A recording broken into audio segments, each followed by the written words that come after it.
This demonstration will show you how to add a policy to your Compliance Resource Center site. So once you've logged on, you'll be at the interagency site, and you want to go to your organization site. So click your member site in this center toolbar,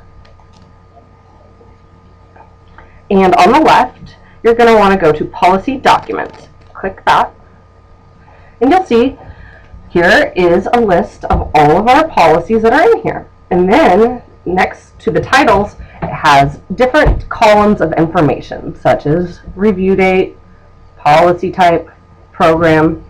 And these different columns help identify the policy. So if you want to add a new one, there's two ways to do it.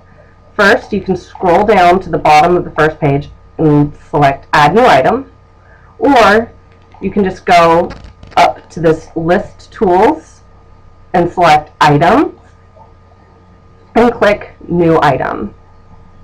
And now you'll see this dialog box where you will fill in the fields of information about your policy. So we'll give it a title.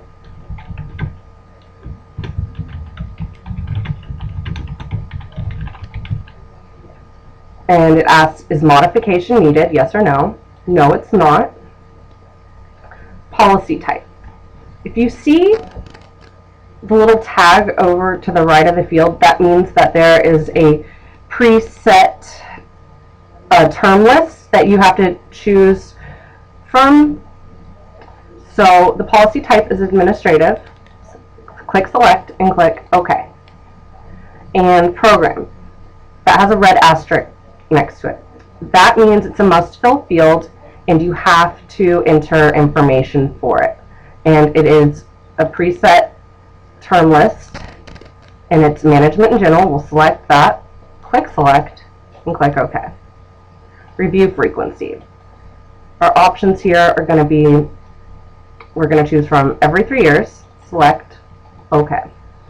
And if you already know what your term you're going to select from the preset term list, you can just start typing it in to the field and it will come up, and you can just select that. It saves you some clicking around. Just if you're doing a lot of data entry, it saves time. The status, it's current. Effective date. You'll notice that this is not a mandatory field. This is because as we were populating our policy list, we realized that a lot of our policies didn't have effective dates listed on them.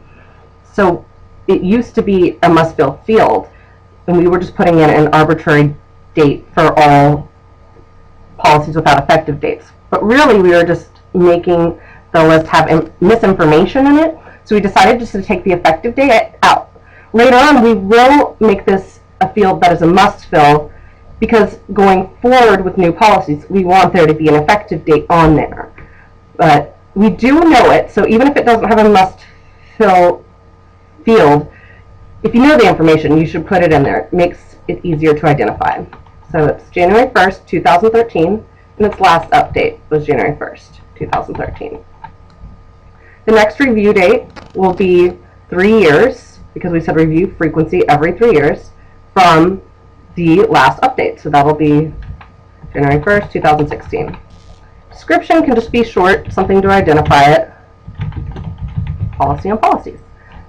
Lead program reviewer is important because this is the person who will receive notification from the workflows when the policy needs to be reviewed next. And keywords is another preset term field, and I know that it's a policy. I'll select that. So now I need to actually add my policy. And you do that by selecting Attach File up on the top. And you'll browse for it like you would if you were attaching a document to an email. And here's our policy. And if you accidentally uploaded the wrong one, you could just push delete right here. But we got it right, so you can click Save there or here. So we'll click Save. So now we've added this policy to our list, but I don't see it. This is because SharePoint is all about filtering to find things, so you don't have to go through folders to find things. So the most easily identifiable will clearly be title. And if I just click that little arrow next to it, I can scroll down through all of these and find policy development and publication. But if I don't want to have to look through all of those, I can make it a little bit easier on myself. I know that it's M&G, and I know it's administrative. And here's the first one I did, because this is an example. I'm putting a second one of these up. But here it is, right here. And we click that, and there it is with all the information that we just put in, and here is the actual document. And if I click that, it will just download it for me. And it will ask for my username and password.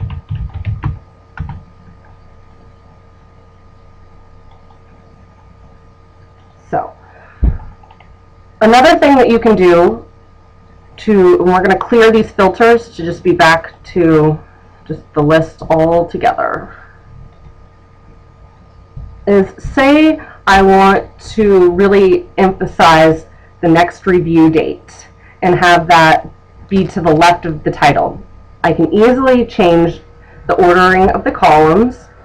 I can also filter out, for instance, we have some policies that are current and some that are inactive and some that are pending. And I could also just have it say just the current policies.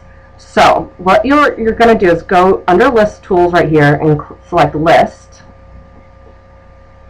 and Modify View. So we said that we wanted to make that next review date the first item on the list. So you'll see position from left right here. You just want to change that to 1. And now that's the first thing. And now title will just be number 2, and everything will continue in that same order. And if you don't want to show a whole column in that view, you could just deselect something. We also said that we wanted to only show the current policies. So show items only when the following is true. We'll select that, and we'll say status is equal to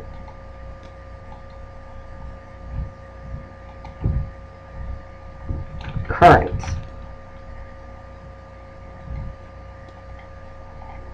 And we'll say OK. So now the next review date is the first thing.